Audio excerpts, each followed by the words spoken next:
Quem não acredita no sobrenatural não deveria falar coisas que não sabe, pois se a pessoa não acredita, pelo menos deve respeitar, pois é real e de cada 10 pessoas, uma já presenciou algo sobrenatural.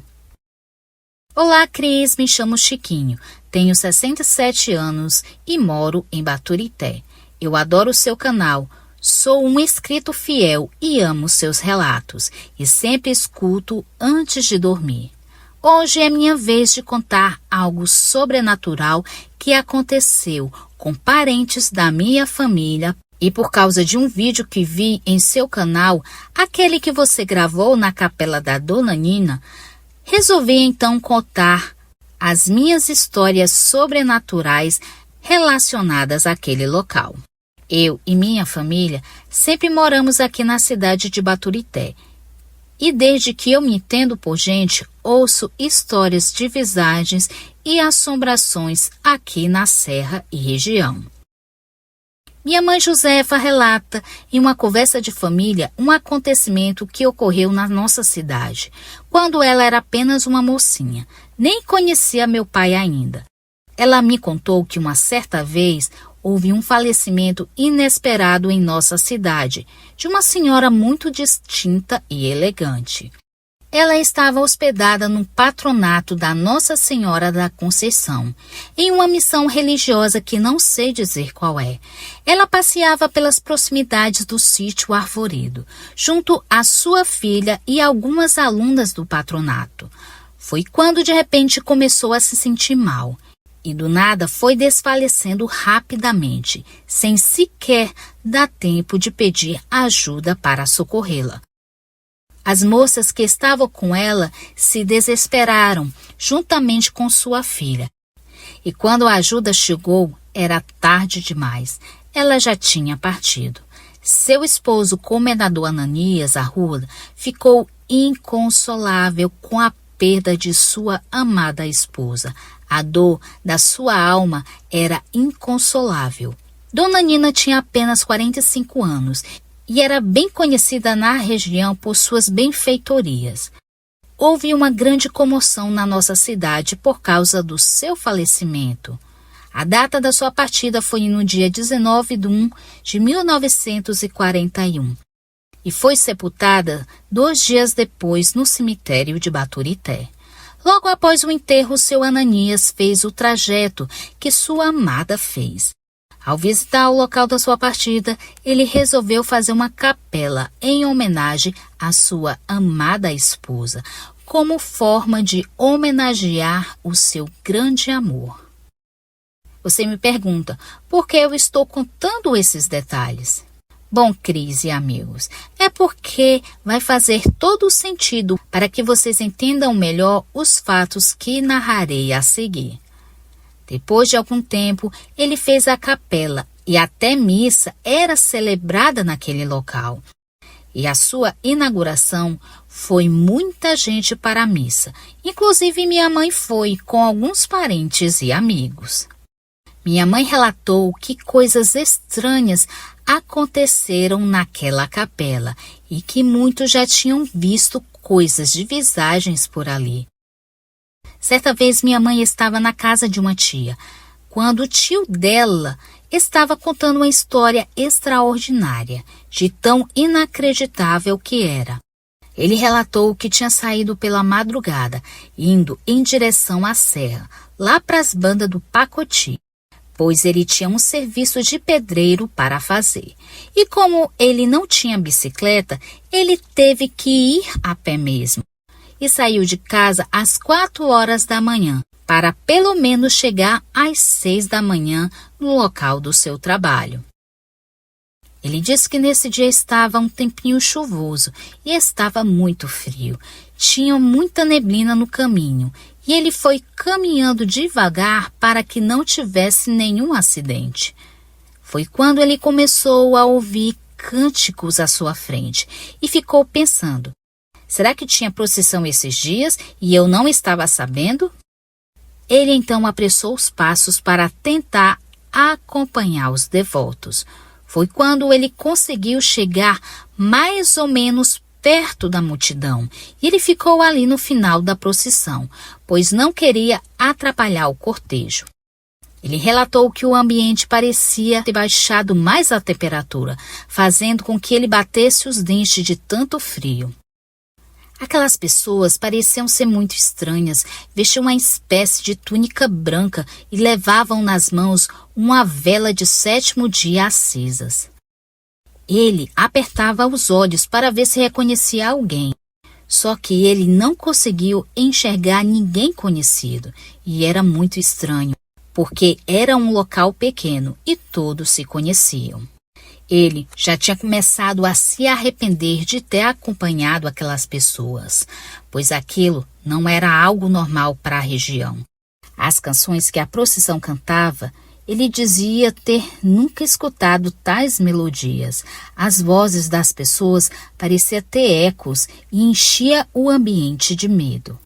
O local que tudo isso aconteceu foi na subida da serra, sem muitas casas à beira da estrada, cercado de matas dos dois lados. O intenso nevoeiro e a única iluminação era das velas que vinham da multidão, fora o frio enorme que ele estava sentindo. Ele começou a rezar em voz baixa, pois ele tinha certeza que aquilo não era coisa desse mundo, e foi caminhando atrás da procissão, mantendo uma certa distância.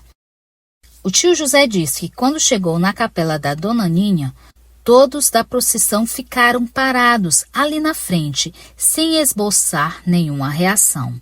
Simplesmente ficaram parados ali, no meio da estrada, olhando em direção à capela. A capela estava toda iluminada por dentro, como se tivesse várias velas acesas no local.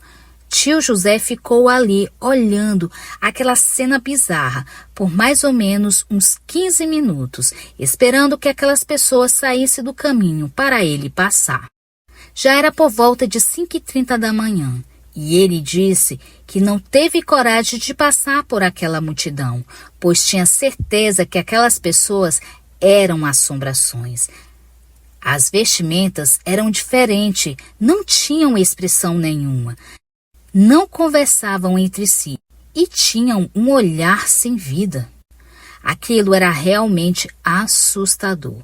Foi quando de repente um galo cantou e ele olhou para trás, desviando o olhar por um segundo da multidão.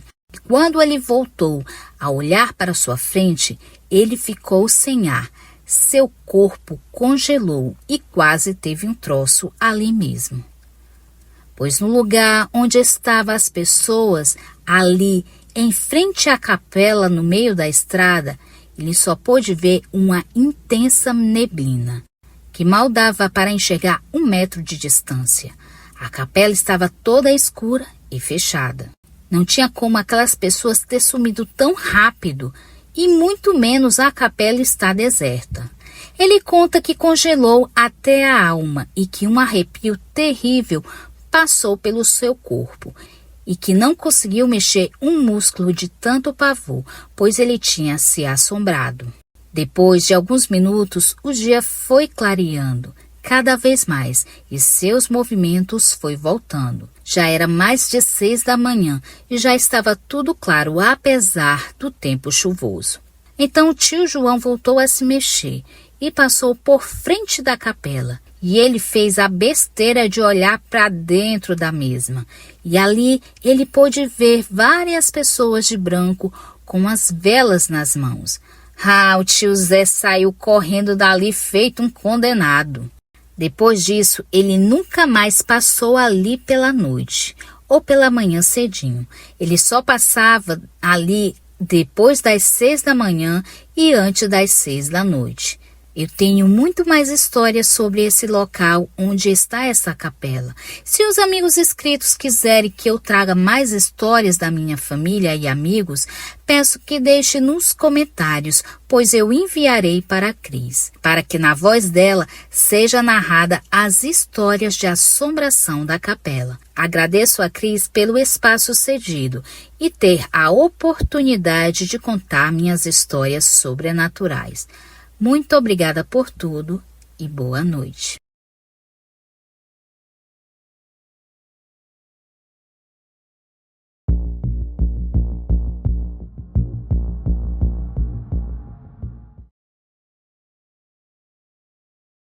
Boa noite. O meu nome é José Felipe. Eu tenho 30 anos de idade.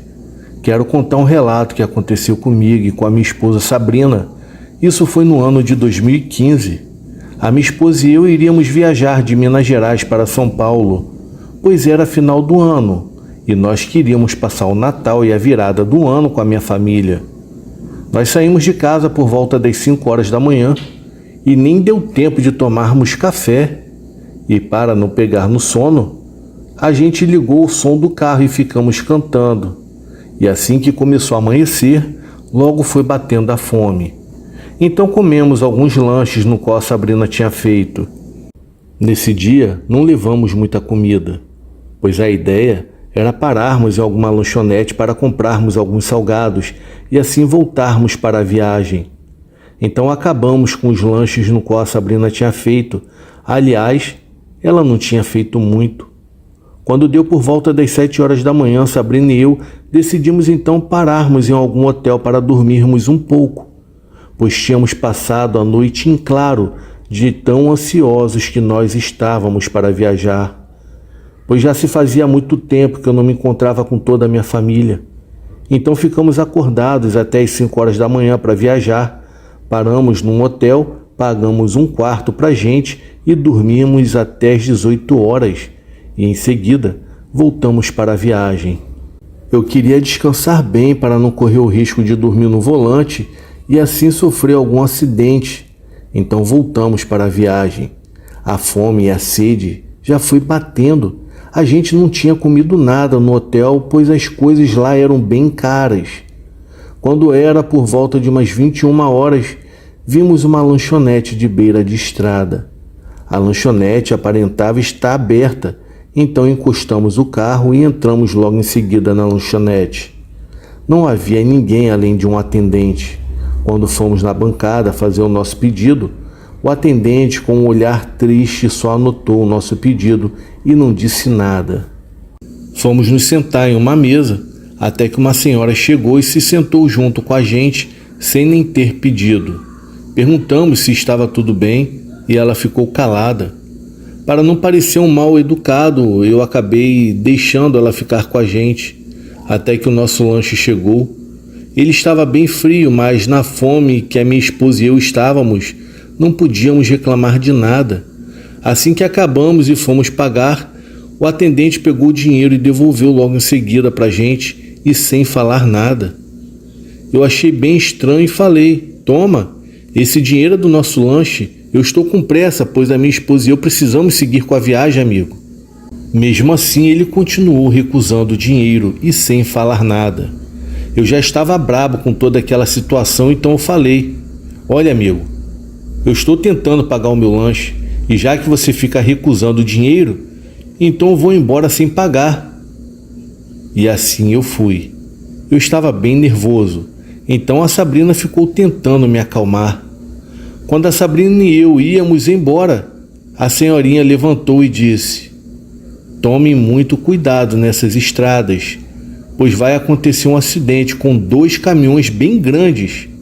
Eu, já sem paciência, falei para ela ir para um asilo, que lá eles podiam cuidar da loucura dela. Então Sabrina e eu fomos embora. Só que quando entramos no nosso carro e olhamos para a lanchonete, ela estava fechada. A minha esposa e eu achamos bem estranho, então voltamos lá para ver melhor, só para garantir que não estávamos enganados. E quando chegamos em frente à tal lanchonete, realmente ela parecia estar abandonada por anos. Ela estava fechada. Lá dentro não haviam mesas e estava tudo velho, caindo aos pedaços. E a senhorinha que se sentou com a gente simplesmente havia sumido. Então a minha esposa e eu ligamos o carro e vazamos de lá rapidamente. E logo no meio da estrada, infelizmente aconteceu o tal acidente entre os 2 caminhões no qual a senhora havia nos alertado. O acidente havia acabado de acontecer. Felizmente não houve nenhum óbito. A minha esposa e eu ficamos bem assustados com o ocorrido. Na época não contamos nada para ninguém. Aliás, ninguém iria acreditar na gente, não é mesmo? Hoje em dia, eu e minha esposa ainda estamos juntos. e sempre lembramos daquele dia. E hoje em dia eu penso, será que quando entramos naquela lanchonete, na verdade havíamos entrado no Sete Além e entramos em um mundo paralelo?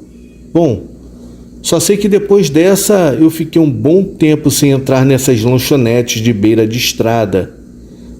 Pessoal, esse é o meu relato. Eu desejo a todos uma boa noite.